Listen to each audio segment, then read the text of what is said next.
What up, everyone? It's your boy Floz and welcome back to another episode of Beyblade IRL. In this video, we're going to see who to win in real life in battles between Team Gan Gan Galaxy and Team Excalibur. The Japanese representatives versus the EU representatives, who in the anime, it was actually really close.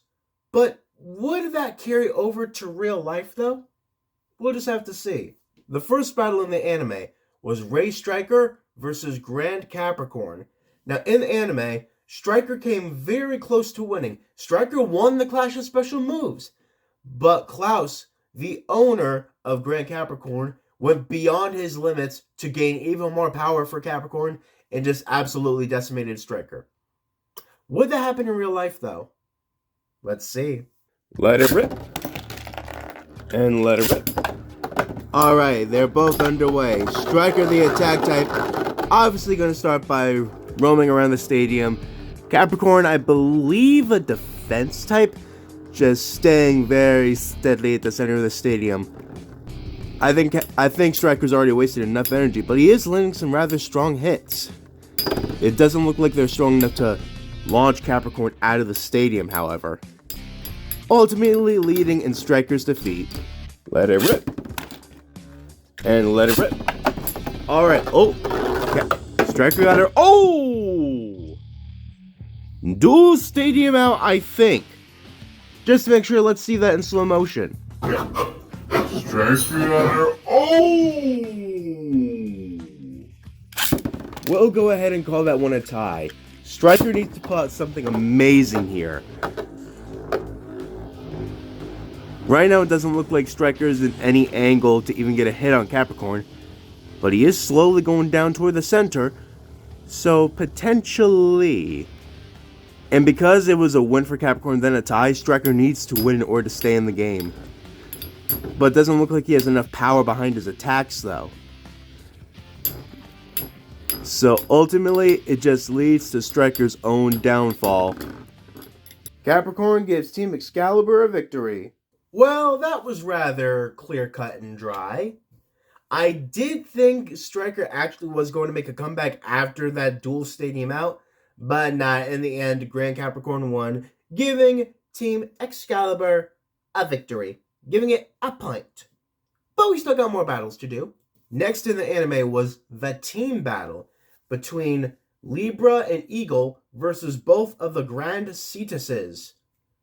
Grand Cetus T125RF and Grand Cetus WD145RF. Better than WD40. But point being, this was a rather close matchup in the anime until Tsubasa started getting controlled by the dark power and you had to snap him out of it. And then Tsubasa ultimately won, being himself. Such a wholesome ending, but that bullshit can't happen in real life. And I believe, as I've said in previous videos, that how I do team battles is I do 4 separate battles. One where it's like Libra versus one Cetus, Eagle against the other, then Eagle against that Cetus, and then Libra against that Cetus, blah, blah, blah, blah, blah, stuff like that. Because it's incredibly difficult to actually perform a team battle in real life without fighting one of your own partners. But enough being said. Let's get right into the battle and see who would win in real life.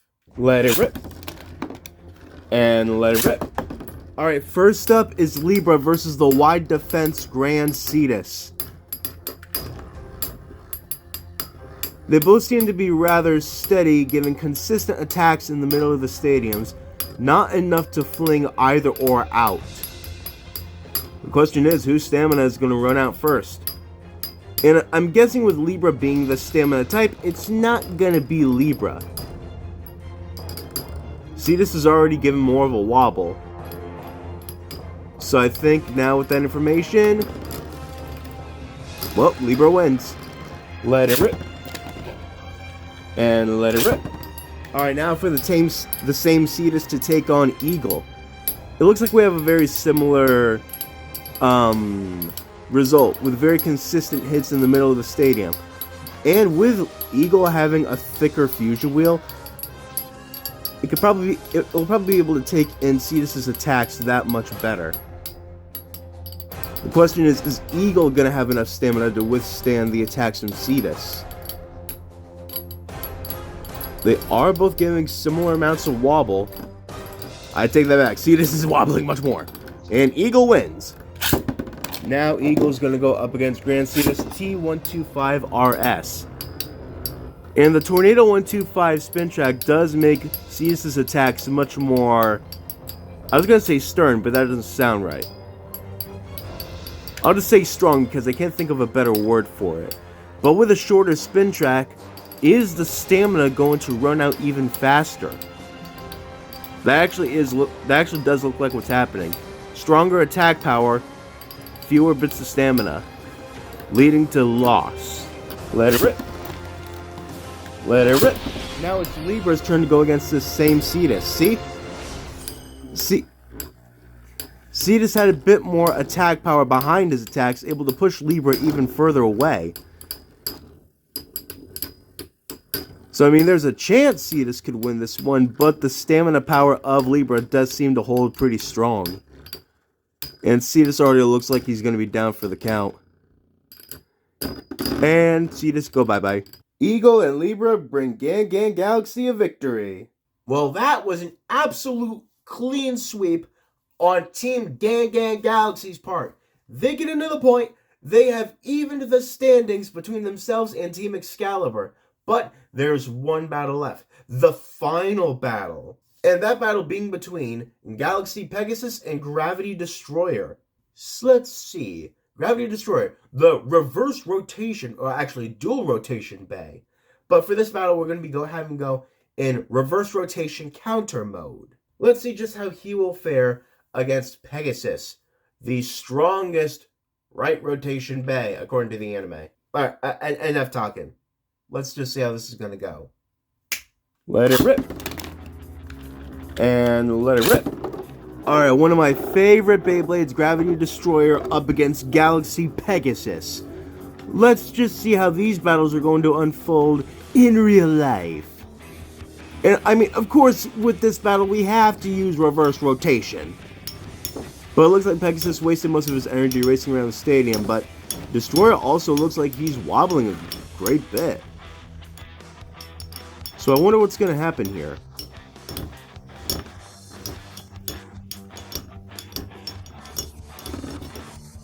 Okay, that one was a tie. And if this is going to... if history tells me anything, this is going to take a while. Let it rip. And let it rip. Oh, Pegasus got a pretty strong hit right there. But it looks like Destroyer is already slightly off balance. If Pegasus can work his way closer to the bottom of the stadium, get another good few hits on Destroyer, he does have a chance. Oh!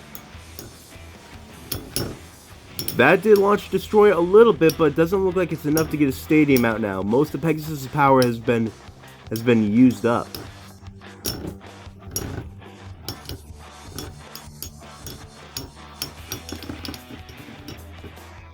I am going to say that time Gravity Destroyer did last longer. I will say that. Alright, Gravity Destroyer has one win and one tie. Another tie is not going to do it. Pegasus needs to win this in order to stay in the game. Well, Gravity Destroyer does seem very stable at the center of the stadium, so unless Pegasus can get a pretty strong hit in, I don't think it's going to do much. Because right now Pegasus is just losing his power circling the Destroyer. He is getting a couple hits to Destroyer's underside, but it doesn't look like it's doing much. Then again, Destroyer is wobbling a good bit, but Pegasus is also almost out of power. And Pegasus stopped first. So we have our answer. Destroyer wins it for Team Excalibur. I was a little concerned there for a minute, but in the end, Gravity Destroyer won, which means it is Team Excalibur's victory. Gravity Destroyer brought it home for them. They are the strongest team in real life. And if you have a problem with the way I carried out that battle, that's your problem, not mine. But until the next video, I've been Floz MG. This has been Beyblade IRL, and I can't wait to see you all in the next one.